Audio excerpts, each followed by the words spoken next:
What's going on, everyone? This is Kevin here, coming at you with my review of the Ausom Leopard electric scooter. So without further ado, let's get started.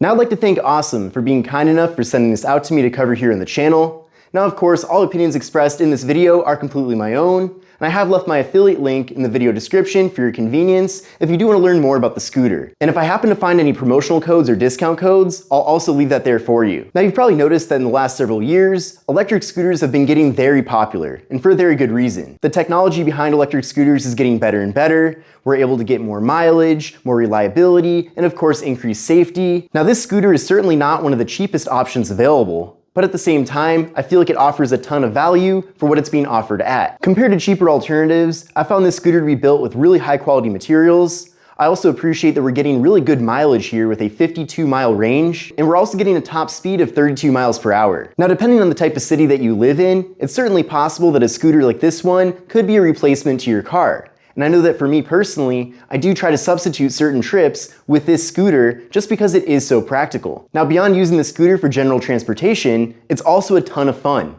So this scooter is actually designed to be taken off-road if you want to. Now, of course, you can't use it like a dirt bike and be going through mud and different things like that. But if you do want to take it on some hard-packed dirt trails, you can certainly do that. And also with the suspension that we're getting here with the scooter, which I'll talk about a little bit more later on in the video, you're getting a really smooth ride no matter what surface you're riding it on. So overall, I guess my point is that I feel like you're certainly getting what you're paying for with really any electric scooter. Now, the entire experience of receiving the scooter and putting it together was all a breeze. So starting off with the shipment, the scooter did arrive in a pretty large box, but everything was nice and neatly packed. And thankfully, the scooter is pretty much already completely assembled out of the box as well. The only things that I had to do was to install the seat and then also install the handlebar onto the scooter. But that was really simple, and the whole process took less than 10 minutes. Now, in addition to the scooter itself, we are getting several items included. So of course, we have the charger for the scooter, and this is very important. Of course, you need the charger to recharge the device. But in addition to that, for your safety, you absolutely should only use the charger that comes with the scooter itself. I definitely don't recommend taking any risks with a third-party charger, and that goes for any scooter out there. Also, on the topic of the charger, it does take around 6 to 7 hours to recharge the scooter from my experience, so just keep that in mind. But that's pretty much normal for any scooter out there. We're also getting a user manual with the scooter. We're getting a multi-tool that comes in handy when putting the scooter together. And then we do get a very simple air pump. Now that's another thing to keep in mind. I feel like a lot of people, when they get scooters, whether it's this one or a different one, they'll assume that the tires are completely inflated, but in this situation, one of the tires was actually a little bit low. So both tires, or rather the tubes in them, are rated at 50 PSI. So keep that in mind. And one of them was not at the full 50 PSI. So that's normal. I definitely didn't expect the tires to be fully inflated on delivery, but you'll definitely want to make sure that they are inflated, because if they're not completely inflated, then there's some safety risks with that. And then you also are increasing the chance of getting a flat tire, which I know you certainly don't want to deal with. Also included with the scooter are 2 keys, which is nice. So you will have to, of course, use the key to turn on the scooter. Now you probably already noticed this, but this scooter does come with a seat. And I actually prefer sitting on the seat versus standing, but if you don't want to use the seat, you certainly don't have to, and you can just stand on the scooter and use it that way. In fact, even installing the seat from the beginning is completely optional, so if you don't want to, you certainly don't have to. I've just found from my experience, it is a lot more comfortable sitting on the seat when using the scooter, and especially because this scooter can go up to 52 miles, and that's a lot of mileage to be standing up. Now, when riding the scooter, if you do want to kind of mix it up a little bit and ride it for a little bit while standing, and then take a break and sit, you can certainly ride the scooter standing up with the seat still on. Now, as I mentioned earlier in the video, this scooter can go up to 32 miles per hour, and it is powered by a 1000 watt brushless motor. So it is very powerful and does a great job, especially going uphill. And then we're also getting a 48-volt battery, which makes it possible for the scooter to go that full 52 miles. Now with this scooter, there are 3 different modes. So level 1, level 2, and level 3. Now with level 3, you get the most amount of torque and you're able to go the full speed. Then with level 2, it's kind of a mid-range. And then with level 1, the scooter can go up to 10 miles per hour. So I do think that is a good thing to have 3 different modes, because not every rider has the same level of experience or is even interested in going the top speed that the scooter can go. So there's really a different level for everybody. Now I doubt that many people that end up using the scooter will go that full 52 miles in a single day, but at least if you want to, you can. And you have to keep in mind too that if you're going somewhere, you have to basically travel that same mileage to get back. So at least you know that with a 52-mile range, it's really unlikely that you're gonna be stranded. And if you're just going on short rides here and there, then at least you don't have to recharge the scooter every time you use it. So it might last you for a full week before you even have to plug in the charger again. Now, not only is this scooter made of high quality materials, but it also looks really cool. I especially like this kind of support beam right here. I think that looks really nice. I also think it's pretty slick how the seat is held up by this kind of thinner metal piece, but at the same time it's very strong. And the scooter just looks really cool. In addition to that, I like how the shocks are its own yellow shade in both the front and rear. And the other materials too, like the material on the seat, or even the grips and the handlebars, all feel really nice to the touch. But giving you a tour here of the setup, we have, of course, the two brakes. So we have the back brake on the left, front brake on the right. We also have the throttle. There's also the ignition. And then under the throttle, there's a button that you can press to turn on the scooter. And then on the left side, there's an on-off switch, and that switch is used for the lights. There's also turn signals, so left and right turn signals. And then there's a button for the horn. And another cool thing about the scooter too, that I think really sets it apart from some of the other options out there, is the really big display that we're getting. So this display, of course, will tell you the speed. It also has an odometer on there, and it will also tell you other details too, such as what mode that you're in. I also like that there's a hook here that you can use to attach a backpack or maybe some shopping bags, for example. That's something that I really haven't seen on any other scooter that I've tested or used in the past. So that's really useful, because one of the major shortcomings with scooters is that there tends to not be a lot of storage. But as I mentioned, we're getting excellent shocks in both the front and rear, so that gives you a really smooth ride. But in addition to that, the seat itself has its own shock connected to it. So combining that with the large 10-inch off-road tires, you can certainly go over some bumps and it's not really a big deal. And then also with the scooter, we have the kickstand,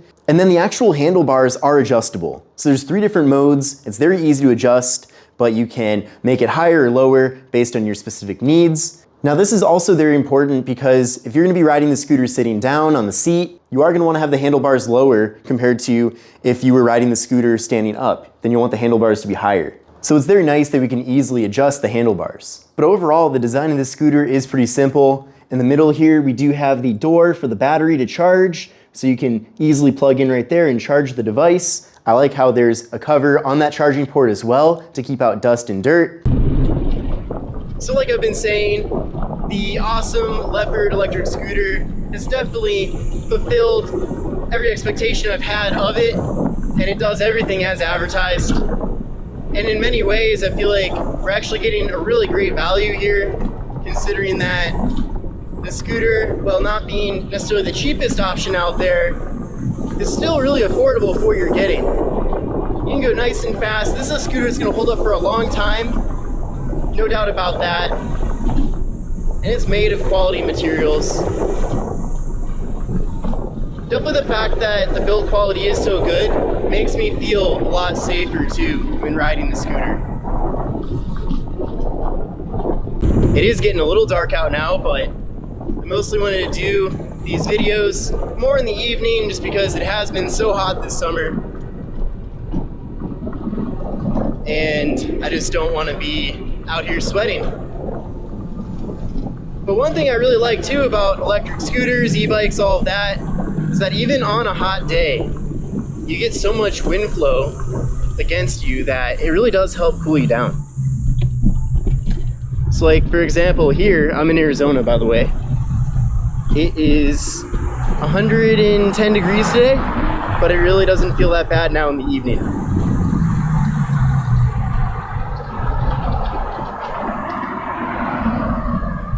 Now the next thing I want to show you is how to fold the Ausom Leopard electric scooter. But what's awesome with this scooter too is that the seat is actually designed to be folded as well. So if you do want to fold the scooter with the seat on, it's not a problem. So let me show you how to do this. So the first thing we're going to do here is fold the seat down. So we're actually going to start by grabbing this middle quick release.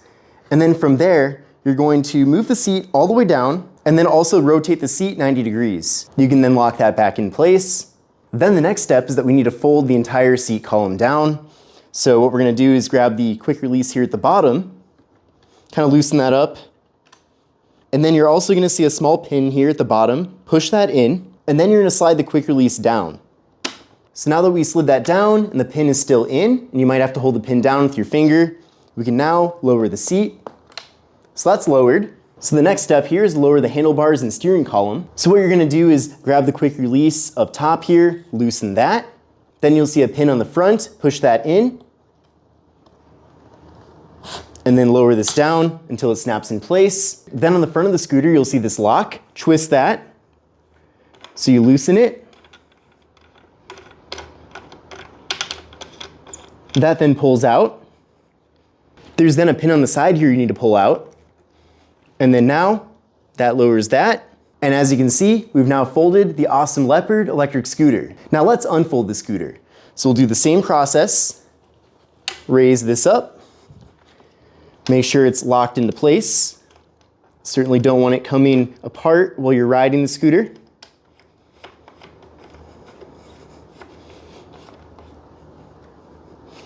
Make sure that's nice and tight.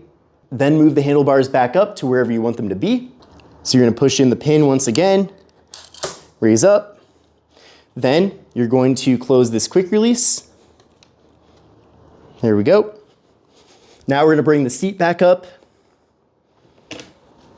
You're going to want to push the pin in once again. There we go. Then take that quick release and slide that back up. I did notice the quick release can be a bit stubborn at first, but as you use it a few times, it will kind of loosen up and work a bit better. But then tighten that. And then go to the quick release here on the seat. Open that up, rotate the seat, and then raise it to whatever level you need it to be at. And then from there, lock that. And we've now unfolded the Ausom Leopard electric scooter. But this concludes my review of the Ausom Leopard electric scooter. I'm a big fan of this scooter, as you can probably tell from this video. It's a lot of fun, it works completely as advertised, and there's really nothing bad to say about it. It's nice and fast, it's fun to ride, it's very smooth, you can go a long distance. It really checks off every box that I would want for an electric scooter. So I hope you enjoyed this video. If you did, definitely give it a thumbs up, and let me know if you have any questions in the comment section below. But again, I have left my affiliate link in the video description, so take a look at that to learn more about the scooter. But with all that said, this is Kevin here, and I'll see you in the next one. Take care and have a great rest of your day.